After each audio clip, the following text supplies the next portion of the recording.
In this movie, I'm going to explain the purpose of use case diagrams. Why would you produce use cases in a project, and what value do they deliver?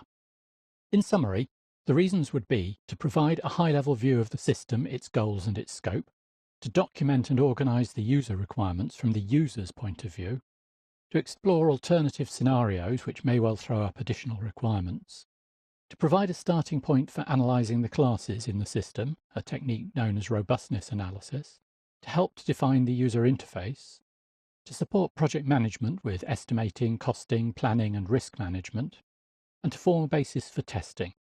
Let's briefly look at each of these in turn.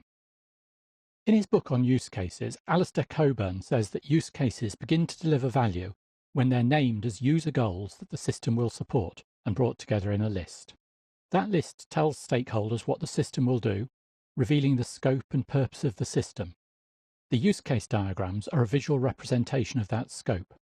The use case diagrams are also an important visual tool for communicating with the users about the system. The users can check that nothing has been missed out. If the budget is limited, they can be used to draw alternative boundaries around the scope of what the system will deliver. One of the reasons use cases make this possible is that they describe the system from the user's point of view.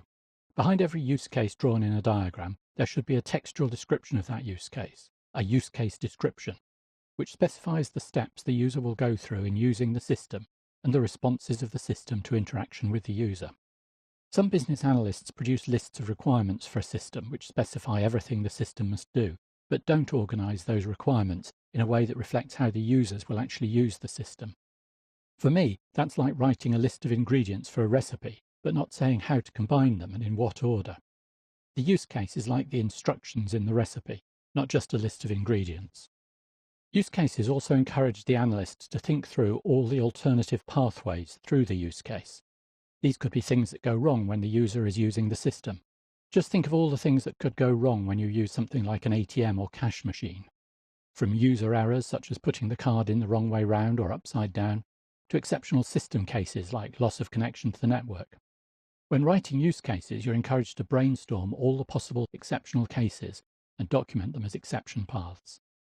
There are also alternative paths that are valid but different ways of the user achieving their goal when they use the system.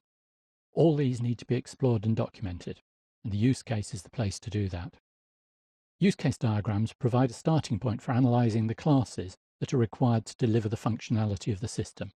The analyst can work through each use case, identifying the classes that will participate in that use case, and draw them in a diagram. These diagrams can then be consolidated into a set of diagrams for the whole system. This approach is known as robustness analysis. The use cases describe how the user will interact with the system. Every association between a human actor and a use case represents some kind of user interface. That could be a simple form on the screen, or it could be a sophisticated touchscreen application. Different types of users may also require different interfaces for the same use case. A novice or occasional user will not have the experience with the system that someone in an administrative role or who uses it every day will have. The use cases provide a basis for thinking about the user experience. Use cases also provide a basis for project management, whether in a waterfall project or an agile project. Senior developers or architects will work with the project manager to use the use case as a basis for estimating the amount of effort required to analyse, design, build and test the system. Based on the estimates of effort, the project can be costed. The use cases can also be rated for their business value to the users and for the level of technical risk associated with each use case. For example, if it's dependent on some new technology.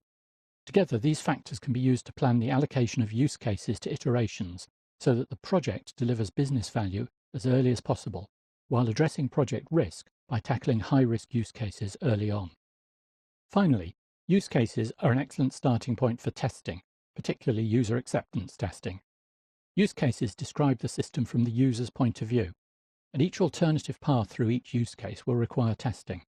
Test cases will need to be written to deal with each error path and each valid alternative path through the use case. Starting with use cases helps to ensure that the test cases cover all the possible scenarios for the system. In this movie, we've looked at the purpose of use case diagrams and the role they play in a project, from the early stages of scoping and planning, through analysis and design, to testing and incremental rollout.